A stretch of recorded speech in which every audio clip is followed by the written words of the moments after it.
Yeah, well, it makes you wonder if there was some sort of a portal involved with the structure like Stonehenge, but it still makes me think of a church or some sort of a sacred building or structure of some sort. Maybe it was a giant circle, I don't know. Because to me, that looks like it may have been from before the time of Christ. So I don't know. I mean, I'm not an archaeologist, but I Yeah. look, the stones are tumbled, some of them seem blackened. And I don't know that if it was a simple fire that it would have left marks like that. So something seemed to have happened. But I also got the impression that there's something underneath that area. Now, I didn't even know there was an underneath until you showed me the drone footage. And then I could see that that is on top of a hill, or maybe a hill was built up because of the castle or church tumbling down, and then just years of dirt, maybe a flood of some sort that may have happened, maybe a volcano. I don't know. No, I'm thinking there's no way you could have had that at the time I'm looking at. So Okay. I would be thinking like if an earthquake or a volcano caused a tsunami where water rushed over the land, something like that, because it's not just that the stones are turned over, they're turned over and buried. And the soil in that area looks different from every other place around it. Like there's not a lot of vegetation. Some spots the vegetation is darker, some places it's more golden. So there's some sort of an energy that's still there. People talking rumors that in the ancient times there was a volcano about 10 miles away from this area, and that it looks like a small mountain kind of, and they're talking that this mountain actually is the area where was the crater of the volcano. But I'm not sure if this is real or just a rumors. Yeah, And I don't know. also around there's not any stones like this. They're not stones. Even the 30 miles, 40 miles, there's not stones like that stones. So that would have been a lot of effort to get the stones there in the first place. I mean, it depends if in this times there was a giants. Right. Probably for them it will be easier to move it and to put in specific order. Right, because we would not have had the kinds of machines to Yeah, lift of up course. that, or like at Stonehenge, they would have been too big. So I like the idea of giants, and the Bible talks about that too. Fascinating. That one on the left does look like a pyramid, that one rock. Very straight, some interesting lines there. Very interesting lines. I'm getting a sense that these rocks have been used for a super long time. They've been used, back into really primitive periods.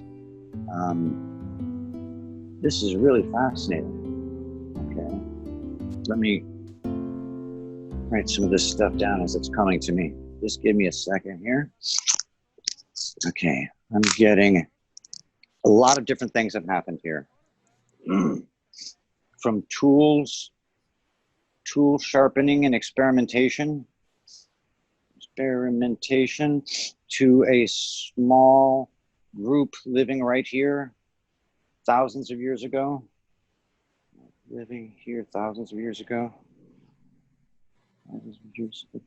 And they experimented with different things. They experimented with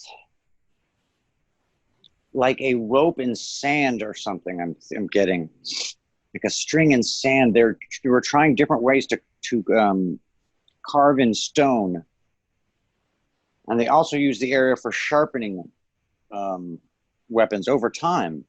Everything from very primitive stuff to later. I'm even getting animals being dissected here after kills. Post-hunting spot for carving up meat.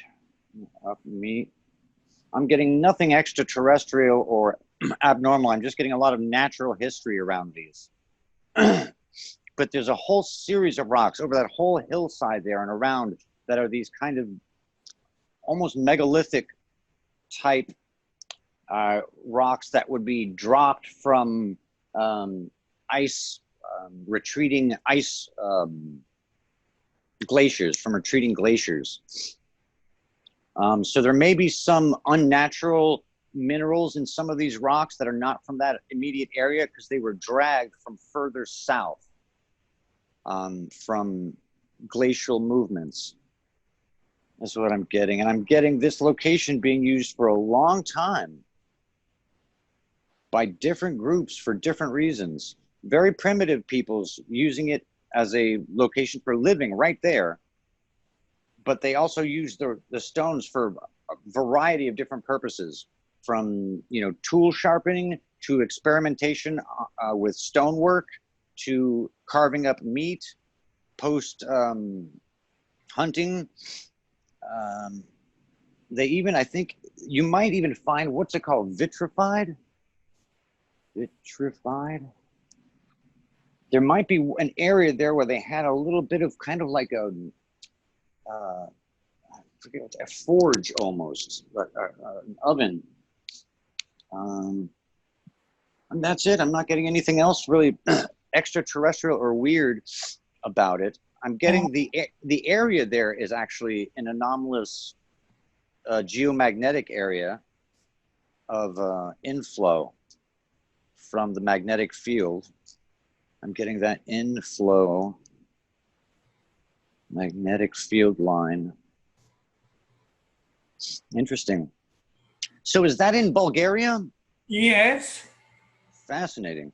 Had they found any pottery around there? Actually, never was done any archaeological excavation in the area. They never been done like this. Interesting.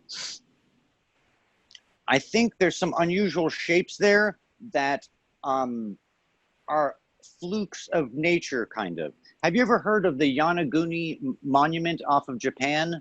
It's underwater. It's a giant monument with very, right angles. And a lot of people speculated that it was built by a early advanced civilization. But the rocks are cut at those amazing angles through a natural process. And so people look into it more deeply because it's so rare of a geological occurrence. But I think that area has a ritual background, a very primitive ritual background. I don't think those stones all went together in a building of any kind. I think they've been used for, eons for different purposes. It's been an active site of habitation for thousands of years, right there, right amidst those rocks. So that's basically what I get from that so far. There's still some out there, maybe hidden, but I think they might still be around. Okay. When I looked at your pictures, my mind starts going into like a fairy tale, a story. And I could see that this would be a time when there were the Druids or pagans, whatever you call them, before regular religion. Uh-huh. So I saw people being married where they would take a band and wrap it around their hands, what they called hand fasting, before they used rings to exchange. I saw people dancing, wearing like the white clothes. Some of them had more colored clothes. Uh-huh. It was a very simple time. Mm-hmm. And I don't want to be confused because I still have pictures in my head of that other stone you showed me with the carving on it. Cancel that other picture. I know I have to. We have to keep them separate. Yeah, but I don't know. Maybe the volcano took it down or an earthquake. I don't know, but I think it's always possible.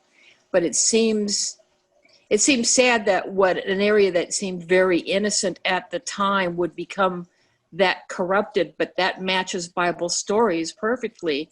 It also matches stories of the Mahabharata from India, where there was a war in space, and the signs of nuclear destruction in certain areas too, that should not have had those capabilities in their day, at least according to our history. It doesn't mean that it didn't happen in real history, in real time, but the story may have been hidden away and relegated as myth. Mhm.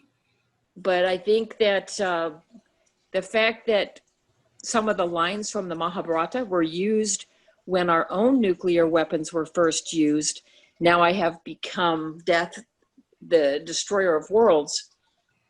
I think it's all related in that the stories were true and we figured out that technology for a second time. Yeah. You asked me about these lines. You said, what is this lines? Even the cross you see on the stone. Um, what about if this lines was made or the stone was cut with laser or something like that? I wonder about that with a lot of stones that I've seen at some of the older temples, Machu Picchu and some of the other places that are so old. Some of the oldest ones are out there in Turkey. So I don't know, but it kind of makes sense if it's advanced technology, doesn't it? Yeah, absolutely. And Actually, maybe gods, but advanced beings. Because for anybody that's not familiar with technology, it's certainly going to look like magic, right? yeah, of course.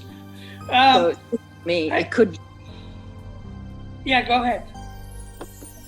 No, I'm agreeing with you that it could be something like that. I have a app with I can measure the electromagnetic polarity. So everywhere I'm going, even in Machu Picchu, I'm measuring the polarity for electromagnetic. You know, so only these stones in Skalitza, in that hill, they have huge anomalies with magnetic anomalies. I've been in Machu Picchu and I measured every stone I saw, even in the temple of the sun. There's not, I mean, it's normal magnetic waves over there. It's normal. Interesting. It is. I wonder if in other places where anything nuclear was used, if you might find the same thing, like, in Hiroshima and Nagasaki. According to the words of this professor Todordichev, he said in this stone, that stone is not, it's a flat, but it's not horizontal. It's a little bit, how to say that, 45 degree. Yeah, like it's half knocked over. Yeah. Or So yeah, he said that when a woman's supposed to deliver a baby, they put it in that stone. Her head is on the top and her legs is on the bottom. If you can imagine what I'm talking about.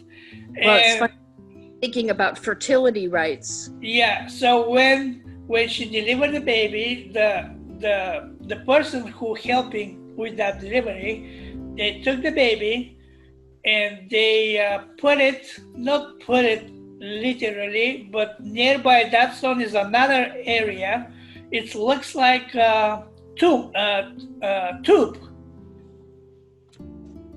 like a tube. Like before you said tube, I had a vision of some sort of a portal where the soul can come in to the baby as it's being born, and that was supposed to make a clear passageway. Possibly. Interesting. Yeah, it makes you wonder what kind of souls are being brought into the world. So around these stones, there's another stone. It's a little bit bigger from all the stones we already talked. And that stone is very interesting. So I'm going to show in the movie when I'm talking about this stone now. It's a big stone. It's not huge, but it's big. And according to the words of the Professor Dichev, he said, if you feel tired, if you have trouble with sleeping or something like this, you can come here and lay down in the stone, your head should be in east, your legs in the west. And when you go and lay in that stone, looks like stone is changing and getting exactly the form of your body. So when you're laying down, you feel super nice. You're not uncomfortable because it's stone. And I've been there many times for laying down and staying for 20 minutes. Actually, for all the stones, you have to stay for 20 minutes. He said like that. The And, number. huh? The magic number. Maybe, you know better. So you lay down, and you after 20 minutes you feel completely refreshed. Like something, if I want to try to compare this, something like if you was tired like 20 minutes laying down in the stone, and then you wake up and it looks like you slept for days, something like that. There's another very interesting stones. There's two stones. You see, you have that picture. The blue stones, yeah, they were There, definitely. yeah, there's two stones. Looks like pyramids in the middle of them. Okay, there's two stones, and between them have a space. And when you look the space, you see like upside down pyramid. So when you, he said that these stones, the space between that stones, if you stay for 20 minutes, again, without shoes, without socks, just feet on the ground. So you're And gradually grounded. yeah, Okay. and your hands need to be a little bit open in the side, both of them. And your face is in the west, and the back is east. So if you stay for 20 minutes there, if you had problem with the high blood pressure, everything is gone. Everything is going to be normal. If you have another lady who lives nearby that area, her house is exactly over there. She mentioned once that her name is Anna. She said, I have usually I have a low blood pressure, but when I'm going to the stones and staying there for 20 minutes, I feel much better. So looks like this, again, electromagnetic anomaly helping her to fix to receive a normal blood pressure uh, numbers. Or if you have a high blood pressure, then that thing can be lowered. So for me, that looks like some intelligent thing because you're going there and you don't say anything, but just you can see the result after that. That's interesting. It is. But it makes you wonder, is there a portal, or are there dimensions pressing up against one another in that area where you have this positive energy going on? You know, have you ever tried meditating there, sitting in that circle and just meditating to see what happens? I never done that, but I'm going to do now when I'm going. Yeah, or get a group of friends together and do that. Yeah, we'll do that. Uh-huh. And you talk about portal for another dimension, or maybe another worlds or whatever.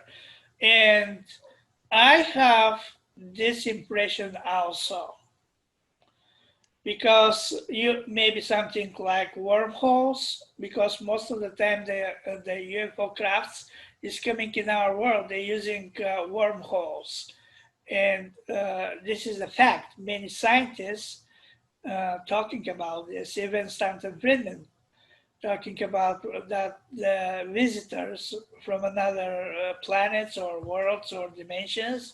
So I'm not sure for dimensions, but for another planets and universes, they're using these wormholes. They're able to open it just to come in And when they come in, that this portal is closing it.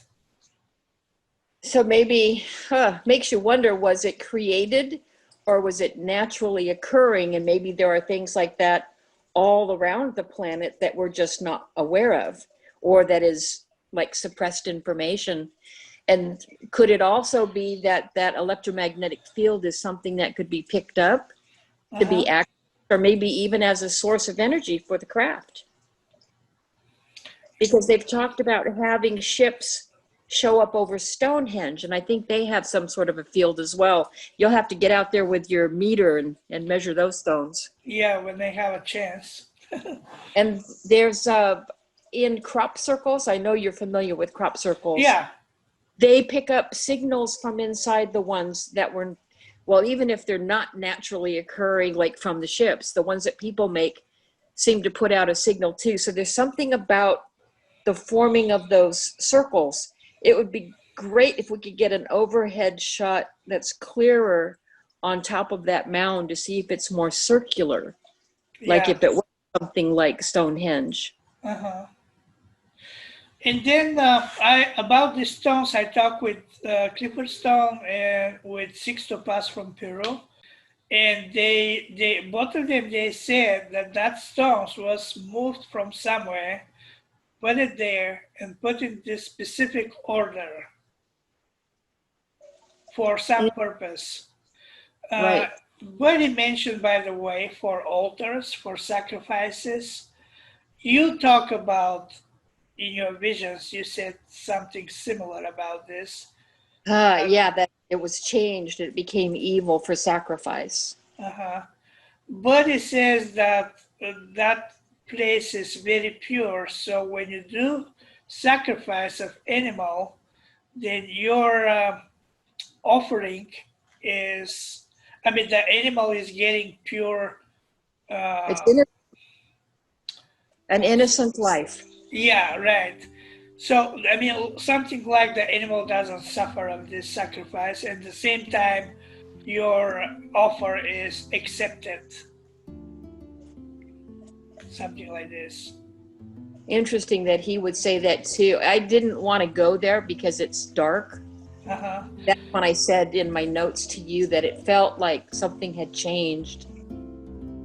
It's interesting how it reminds me also of Atlantis, when they had some sort of a stone or a crystal that was perhaps used wrong and caused some sort of an energy surge that made them sink, maybe even caused massive earthquakes and destruction. So I wonder if that was over on your side of the ocean. I don't know if they're 100% sure of where Atlantis was.